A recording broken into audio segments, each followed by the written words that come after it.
In his opening statement alone, Jack Smith has ended the lie and cover-up that Donald Trump has been trying to carry out for years now. The lie of his fake innocence, the lie about a political persecution, a lie that there is a two-tiered system of justice that hurts Donald Trump rather than one that benefits him and an Epstein class. That is what Jack Smith did in an opening statement alone, sticking the dagger in Donald Trump in front of Congress, and it has him melting down. Now, we are going to watch that Jack Smith opening statement in full in front of Congress. But also I want to hear from what Jamie Raskin had to say, because it was a truly spectacular and important call out of how our justice system is broken. But I want to start with Jack Smith because he said it all. Chairman Jordan, Ranking Member Raskin, members of the committee, thank you for the opportunity to discuss my work as special counsel. I love my country and believe deeply in the core principles upon which it's founded. For nearly 3 decades, I've served as a career prosecutor in both Republican and Democratic administrations. I've handled cases ranging from domestic assault and gang violence to public corruption and election crimes across the United States, and I've prosecuted war crimes overseas. I am not a politician, and I have no partisan loyalties. My career has been dedicated to serving our country by upholding the rule of law. Throughout my public service, my approach has always been the same: follow the facts and the law without fear or favor. Experienced prosecutors know that specific case outcomes are beyond our control. Our responsibility is to do the right thing, the right way, for the right reasons. These principles have guided me through my career, including as special counsel. I'm proud of the work my team did, and I appreciate the opportunity to appear here today to correct false and misleading narratives about our work. During my tenure as special counsel, we followed Justice Department policies. We observed legal requirements and took actions based on the facts and the law. I made my decisions without regard to President Trump's political association, activities, beliefs, or candidacy in the 2024 election. President Trump was charged because the evidence established that he willfully broke the law, the very laws he took an oath to uphold. Grand juries in 2 separate districts reached this conclusion based on his actions, as alleged in the indictments they returned. Rather than accept his defeat in the 2020 election, President Trump engaged in a criminal scheme to overturn the results and prevent the lawful transfer of power. After leaving office in January of 21, President Trump illegally kept classified documents at his Mar-a-Lago social club and repeatedly tried to obstruct justice to conceal his continued retention of those documents. Highly sensitive national security information was held in a ballroom and a bathroom. As I testify before the committee today, I want to be clear. I stand by my decisions as special counsel, including the decision to bring charges against President Trump. Our investigation developed proof beyond a reasonable doubt that President Trump engaged in criminal activity. If asked whether to prosecute a former president based on the same facts today, I would do so regardless of whether that president was a Democrat or a Republican. No one should be above the law in this country, and the law required that he be held to account, so that is what I did. To have done otherwise on the facts of these cases would have been to shirk my duties as a prosecutor and as a public servant, of which I had no intention of doing. I remain grateful for the counsel, judgment, and advice of my team. President Trump has sought to seek revenge against career prosecutors, FBI agents, and support staff simply for having worked on these cases. To vilify and seek retribution against these people is wrong. Those dedicated public servants are the best of us, and it has been a privilege to serve with them. After nearly 30 years of public service, including in international settings, I have seen how the rule of law can erode. My fear is that we have seen the rule of law function in our country for so long that many of us have come to take it for granted. The rule of law is not self-executing. It depends on our collective commitment to apply it. It requires dedicated service on behalf of others, especially when that service is difficult and comes with costs. Our willingness to pay those costs is what tests and defines our commitment to the rule of law and to this wonderful country.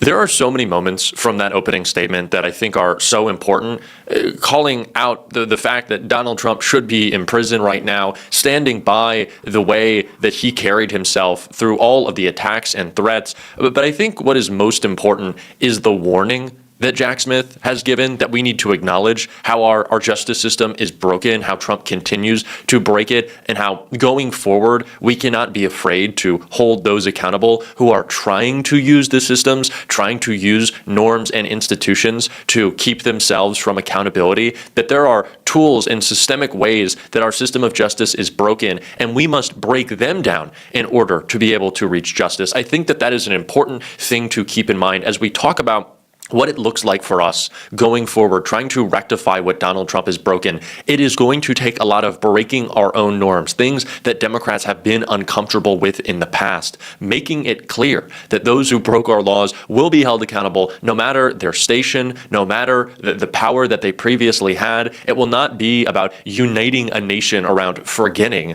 It'll be uniting a nation about making sure this fucking shit doesn't happen again, because we are all being hurt by it. And Jamie Raskin echoed a very similar sentiment, and the statement that he gave is truly spectacular. The chair now recognizes the ranking member for 5 minutes. Well, thank you, Mr. Chairman. And the good gentleman from California certainly knows, because he was a student of mine, that lawyers go to court and sometimes they win motions and sometimes they lose motions, and there's no crime in any of that. And I'm just sorry that you had to be lectured about humility and restraint by a politician, because we might not be best poised to lecture you on those particular virtues. But let's go to the toll record, since that's been raised, Mr. Smith. First of all, Congress has allowed toll records to be subpoenaed.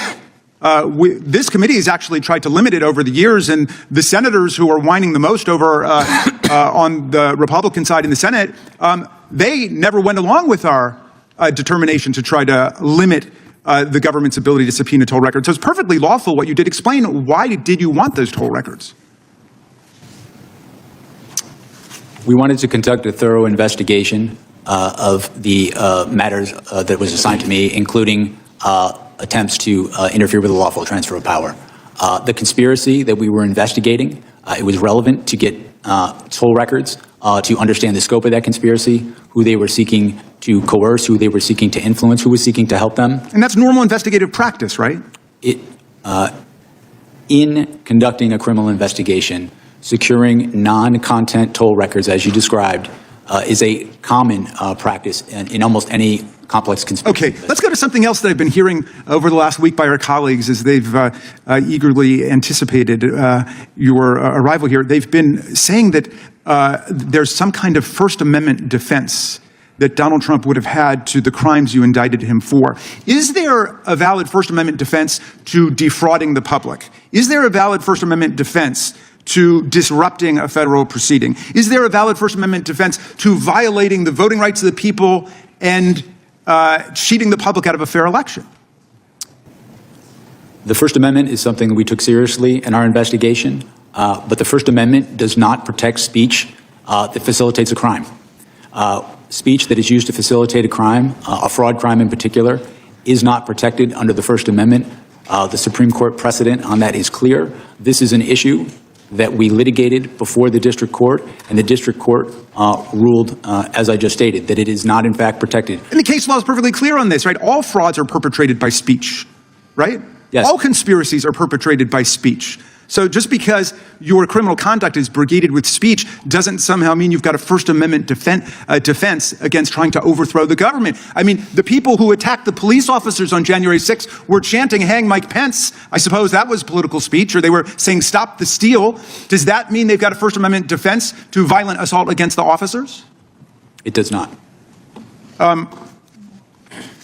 William Barr, by the way, was somebody who was perfectly clear about that. Donald Trump's own attorney general said there's no freedom of speech that you have to engage in a conspiracy to overthrow an election, to commit crime. He was perfectly clear about that. Back in those days, in fact, lots of people on that side of the aisle, including my good friend, the chairman, denounced the violence that took place on January 6th. The cat's got their tongue these days. My friend Chairman Jordan said, what happened last week was terrible, it was tragic. It's as wrong can be, he said.